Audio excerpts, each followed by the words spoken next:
ევროპასთან ასოცირების შეთანხმების ხელმოწერის შემდეგ მთავარი საზრუნავი ქვეყნის მოსახლეობისათვის იმის შესაძლებლობების გაცნობა გახდა, რომლითაც ქართული საზოგადოება ევროპულს უნდა დაუახლოვდეს. ვინ უნდა იტვირთოს პასუხისმგებლობა და რა არის ამისათვის აუცილებელი?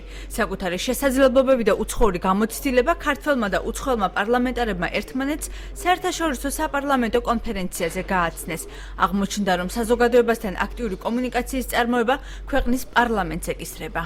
უნდა გადანაწილდეს ფუნქციები შესაბამისი უწყებების, პარლამენტის შესაბამისი კომიტეტების, სამინისტროების ფლანგზე, რაც ბიზნეს ძალიან ჭირდება, სხვადასხვა სოციალური ჯგუფს ძალიან ჭირდება. კანონმდებლების განცხადებით ევროინტეგრაციასთან დაკავშირებით ცნობიერების დონის ასამაღლებლად არანაკლებ მნიშვნელოვანია სატელევიზიო ბეჭდური ინტერნეტ თუ სოციალური მედიის აქტიურობა.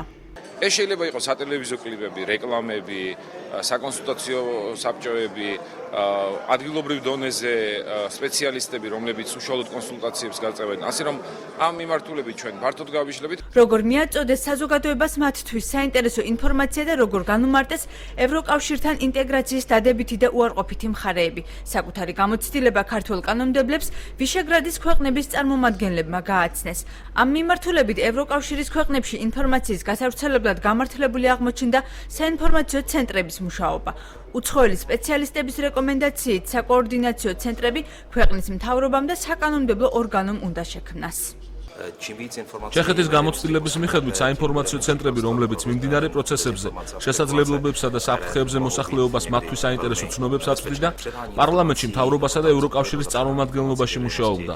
ეს ცენტრები რაც მეტი იქნება, მით უკეთესია, რადგან უფრო დროულად და ოპერატიულად მოხდება საზოგადოებისთვის ცნობიერების ამაღლება. არ უნდა დაგავიწყდეთ, რომ უმნიშვნელოვანესია არასამთავრობო სექტორის აქტიურობაც.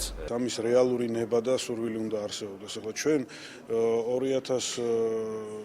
2007-8 წლებში ასეთი სპეციალური საინფორმაციო სადოკუმენტაციო ცენტრი შევქმნით პარლამენტში თბილისში. მაგრამ მე ჩვენი იდეა იყო და სურვილი ქუთაისში გადმოტანა პარლამენტის. ეხლა ახალ ხელისუფლებას არ უნდა ქუთაისში და აი ამან ესეც უშლის ხელს, რომ სად რა ცენტრი და ვინ უნდა ფუნქციონირებდეს. ევროპარლამენტშიც ისევე როგორც საქართველოს პარლამენტში ამგვარი ასოცირების კომიტეტი შეიქმნება და ერთობლივი ძალისხმევით დავიწყებთ უკვე მუშაობას. მე ვარაუდობ, რომ მაქსიმუმ ოქტომბერი, ნოემბრიდან, მაგრამ სექტემბრიდან უკვე გვექნება გეგმა გრაფიკი თუ რას ვაპირებთ გვაუგებთ. კონფერენციის ფარგლებში დღესვე ვიშეგრადის ქვეყნებისა და საქართველოს პარლამენტ შორის ურთიერთთანამშრომლობის მემორანდუმი გაფორმდა.